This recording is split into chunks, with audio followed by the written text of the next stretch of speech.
उत्तराखंड में गन्ना किसानों की नाराजगी लगातार बढ़ती जा रही है। पेराई सत्र शुरू होने के बाद भी गन्ने का समर्थन मूल्य घोषित नहीं किया गया है और किसान मजबूरी में अपनी फसल औने पौने दामों में बेचने को विवश है।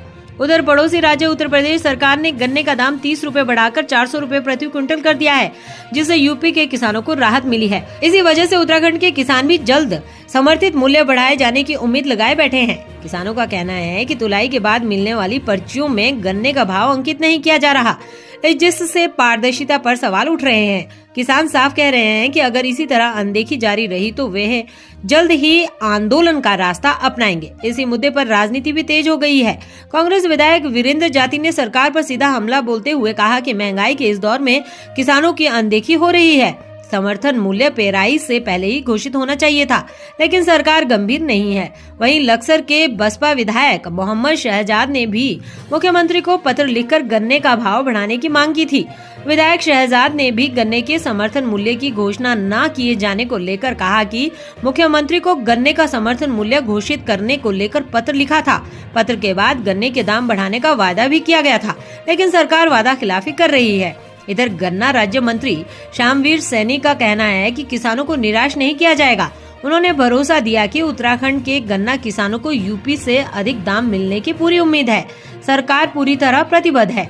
कांग्रेस के विधायक के बयान पर पलटवार करते हुए मंत्री श्यामवीर सैनी ने कहा कि मैदान और पहाड़ की बात बेफिजूली है। देवभूमि पर सबका हक है।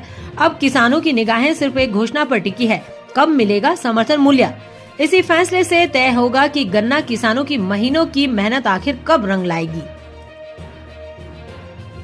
देखिए, उत्तराखंड सरकार जो है वो किसानों की फिक्र नहीं करती है, और विशेषतः मैं कहूँ गन्ना किसानों के लिए तो ये लोग बिल्कुल भी संवेदनशील नहीं। और फिर वही मुद्दा आता है कि भाई तराई में और मैदानी क्षेत्रों में गन्ने की खेती होती है, पर्वतीय मूल में गन्ने की खेती नहीं होती है। तो हम लोगों के साथ भेदभाव की बात करें तो इसी से भी बिल्कुल भेदभाव दृष्टा होता है कि भाई गन्ने के किसानों पर ध्यान नहीं दिया जा रहा है। और गन्ना किसानों का सैकड़ों करोड़ रुपए अब भी बकाया चला रहा है। 2018-19 से इकबालपुर फैक्ट्री का बकाया चला रहा है, लेकिन उस पर भी सरकार संज्ञान नहीं ले रही है। पिछले साल का लगभग 16 करोड़ रुपए की आरसी सरकार ने जारी की है, लेकिन उसकी रिकवरी के लिए सरकार संज्ञान नहीं ले रही है। और रही गन्ना मूल्य के बढ़ोतरी की बात, तो भाई जिस तरीके से गन्ने के उपज को तैयार करने में लागत बढ़ी है, डीजल के दाम बढ़े हैं, मजदूरी बढ़ी है, कीटनाशक दवाइयों के दाम बढ़े हैं, आपका खाद और उर्वरक के दाम बढ़े हैं। एनपीके डीएपी जहां 450 रुपये का कट्टा था, आज के समय में 1700-1800 रुपये तक पहुंच गया। 3 गुना से भी ज़्यादा उर्वरक के दाम पहुंच गए, कीटनाशकों के दाम पहुंच गए। इसके सापेक्ष में सरकार ने गन्ने का मूल्य क्या बढ़ाया, ये एक बहुत बड़ा सवाल है। और लेकिन आज के समय में जितने भी प्राइवेट मिले हैं या जो मिले हैं, आज के समय में इसकी बकास भी इस्तेमाल में आ रही है। बकास से बिजली बनाई जा रही है। अगर रस से कहें तो चीनी बनाई जा रही है। चीनी में भी अलग अलग तरीके की वैरायटी ये लोग बना रहे हैं। उसके बाद एथेनॉल बना रहे हैं। उसके बाद फिर ये शराब का भी निर्माण कर रहे हैं। यानी हमारे एक प्रोडक्ट से तमाम प्रोडक्ट बनाए जा रहे हैं। और चीनी मिलें हमेशा प्रॉफिट में रही।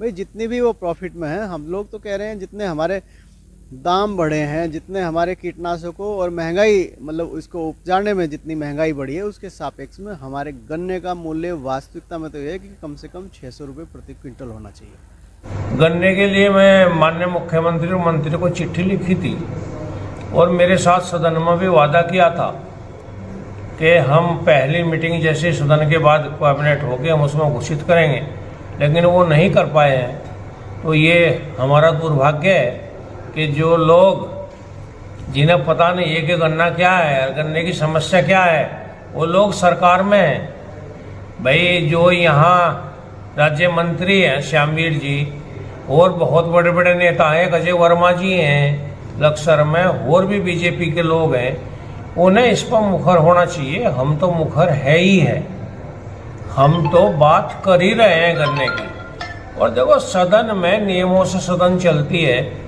ये मुद्दा जो उठाया ये बहुत बड़ा था, पहले उसे प्राथमिकता देनी पड़ी है। उसमें टाइम खत्म हो गया, तो जितना 10, 15, 20 मिनट का टाइम मिलता है वो मैंने बहुत प्रमुखता से हरिद्वार की बात रखी है।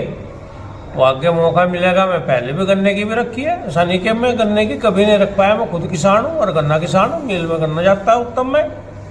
लेकिन ये सरकार हमारे प्रति बहुत ही गलत व्यवहार कर रही है, बहुत भरोसेमंद रवैया उनका नहीं है। अभी उत्तर प्रदेश द्वारा गन्ने का मूल्य घोषित किया गया है और हम उत्तर प्रदेश से अलग हुए हैं। जितना उत्तर प्रदेश गन्ने का मूल्य देता है उतना तो हम देते ही हैं, लेकिन हमारी मांग है, जो किसानों ने यहाँ मांग रखी है कि हमारे किसानों को यहाँ उत्तर प्रदेश से अधिक मूल्य दिया जाए।